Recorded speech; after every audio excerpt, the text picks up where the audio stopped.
गांव के किनारे एक पुराना और विशाल पीपल का पेड़ खड़ा था। उसकी शाखाएं जैसे आकाश तक फैली हुई थीं और उसकी जड़ें इतनी गहरी थीं कि यह लगता था जैसे पेड़ के नीचे कोई अंधी गुफा हो जहां से कोई बाहर नहीं आ सकता। इस पेड़ के बारे में गांव में एक डरावनी कहानी फैली हुई थी। कहा जाता था कि रात के समय इस पेड़ के नीचे एक बुरी औरत की आत्मा छुपी रहती है जो लोगों को अपनी ओर आकर्षित करती थी और फिर उन्हें अपनी ओर खींच ले जाती थी। जो भी उस पेड़ के पास जाता वह कभी लौट कर नहीं आता।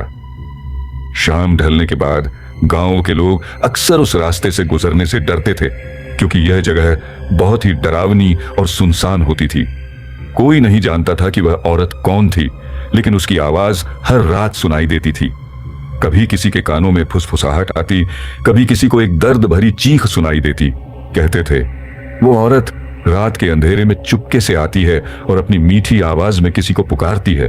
यह कहानी गांव में लोगों के बीच एक तरह का भय बन गई थी और कोई भी उस पीपल के पेड़ के पास जाने की हिम्मत नहीं करता था।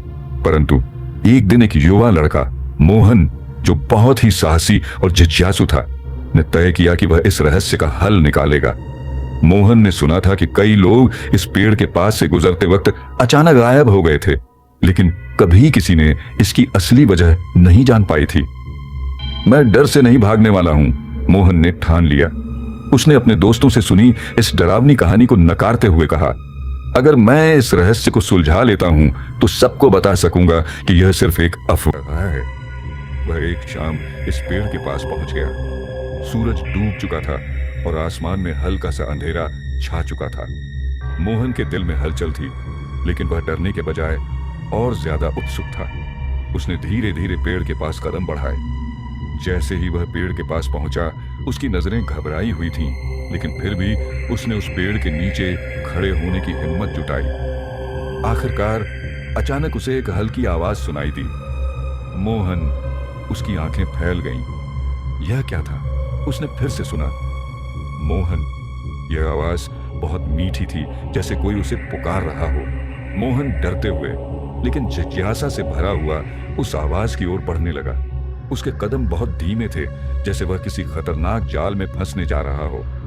जैसे जैसे वह उस आवाज के करीब जाता गया, उसे अचानक महसूस हुआ कि आसपास की हवा ठंडी हो गई थी। एक घना कोहरा भी छा गया और हर तरफ अजीब सी शांति छा गई। मोहन ने अब पेड़ की जड़ों के पास देखा, जहां कोई कटा फटा चेहरा दिखाई दे रहा था। वह चेहरा धीरे धीरे आकार लेता गया और वह अब साफ साफ दिख रहा था। यह कोई और नहीं बल्कि एक औरत की आत्मा थी। उसके बाल बिखरे हुए थे और उसकी आंखें किसी के भी रोंगटे खड़े करने के लिए काफी थीं। उसकी त्वचा कटी फटी और झुलसी हुई थी और उसके चेहरे पर एक डरावनी मुस्कान थी। मोहन के शरीर में हर अंग कांपने लगा, लेकिन वह फिर भी खड़ा रहा, क्योंकि उसे यह जानने की जरूरत थी कि क्या यह वही बुरी आत्मा है जिसके बारे में लोग कहते थे। तुम कौन हो? मोहन ने डर के बावजूद पूछा। उस औरत की आवाज अब और तेज हो गई। मैं वह हूं जो खो चुकी है। मैं उस पीपल के नीचे बसी हुई हूं। यह पेड़ मेरा घर है और जो कोई भी इस पेड़ के पास आता है वह मेरे साथ मेरा दर्द झेलता है। मोहन की सांसें तेज हो गईं। वह घबराया हुआ था, लेकिन फिर भी उसने साहस दिखाया। तुम्हारी आत्मा क्या चाहती है? तुम क्या कर रही हो यहाँ?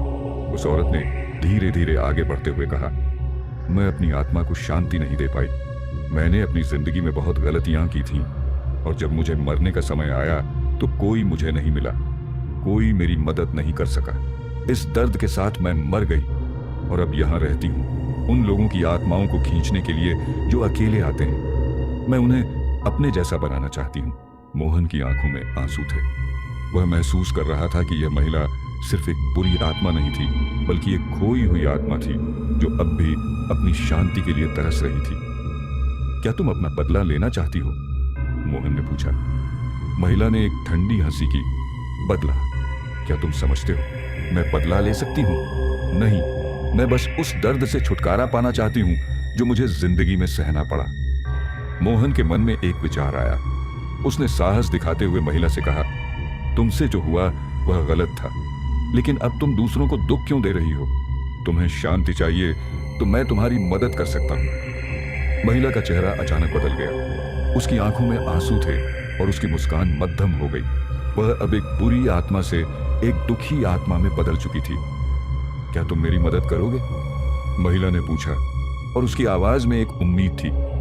मोहन ने धीरे से कहा, हाँ, मैं तुम्हारी मदद कर सकता हूं। हम इस पेड़ को जलाएंगे और तुम्हारे दर्द को खत्म करेंगे। महिला ने उसकी बात सुनी और सिर झुकाया। ठीक है, मुझे शांति चाहिए। उस रात मोहन ने पेड़ को जलाया और महिला की आत्मा को शांति दी। पेड़ जलने के बाद हवा में एक ठंडी सर्दी चली गई और महिला की आत्मा धीरे धीरे गायब हो गई। अब उस जगह शांति थी और गांव वाले फिर से उस पेड़ के पास जा सकते थे बिना डर के।